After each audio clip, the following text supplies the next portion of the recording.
VMAX 200 is a pucker day out for petrol heads. Drivers of sports cars, supercars and hypercars gather together at this private runway to push their motors to the limit and show exactly what their blistering projectiles can do.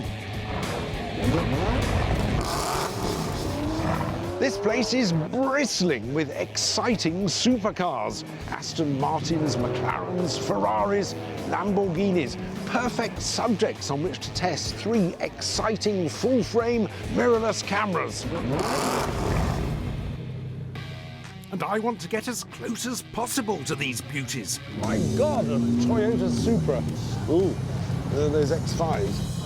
So, first up, I'm hitting the pit lane with a Sony A7III. You're going to put your best mean face on.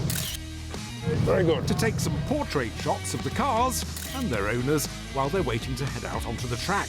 Ooh, what a magnificent McLaren MP412C Spider. So, I don't, doors up. Imagine you're driving flat out. The Sony feels very satisfying to hold. It's light and compact, controls in the right places. You do notice the viewfinder resolution is a bit low, just a couple of million dots. Usefully, the screen tilts so you can get low shots. Doesn't tilt all the way around though for selfies or vlogging. First released back in 2013, this Mark III version has a backlit 24.2 megapixel full-frame CMOS sensor.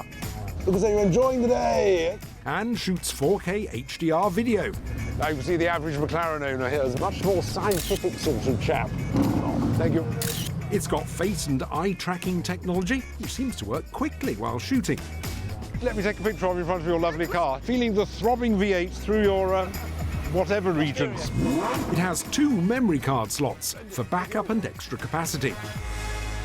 As has happened before, though, on Sony's with me, I've already lost the iCup. Not a disaster. Fortunately, they are available on eBay cheaply from third-party Chinese manufacturers at rather modest cost. I'm pleased with the photos, though I suspect there's a little room for improvement in the colour rendition and resolution. Ah, lovely! Look, a Ferrari 488 GTB on the track with its incredible 669 horsepower twin-turbocharged V8! What a brilliant opportunity to attempt some fast action stills! Oh. And for this, I'm using a Nikon Z7. Well, it's only an X5 anyway. You don't want an X5. The camera boasts a whopping 45.7 megapixel backlit sensor, can shoot 4K video at 30 frames per second, and for this test, I fitted a telephoto zoom lens. To shoot fast-moving objects, your camera needs to fire off a barrage of shots. Oh, come on, do it. Get into focus. And crucially, maintain focus at the same time.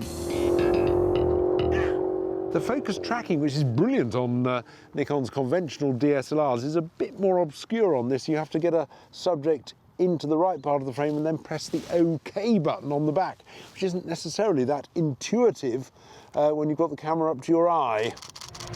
Despite being a bit fiddly, the Nikon's massive resolution is delivering impressive results, with a high proportion of extremely crisp shots. On to my final test of the day, video. And I've managed to bag myself a ride in the most expensive new Aston Martin on sale, the V12 DPS Superleggera, which has over 700 horsepower.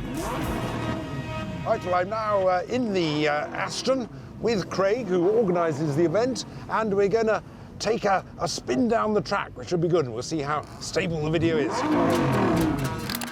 I've got a Canon EOS R in the passenger seat with me. The Canon relies on the lens for its image stabilisation. There's none in the body. But will this lens stabilisation cope with high-speed vibrations? We are recording. Time to put pedal to the metal and find out as we chase after another Aston in a splendid sort of car chase. The flippable touchscreen is ideal for selfies and allows you to quickly select from 5,655 focus points. This is splendidly exciting. Brilliant. It has 30.3 megapixels of resolution and shoots 4K video, though only using a cropped central section of the sensor. Also with the Canon, it indicates very clearly on the screen the area that's in focus, which is very useful.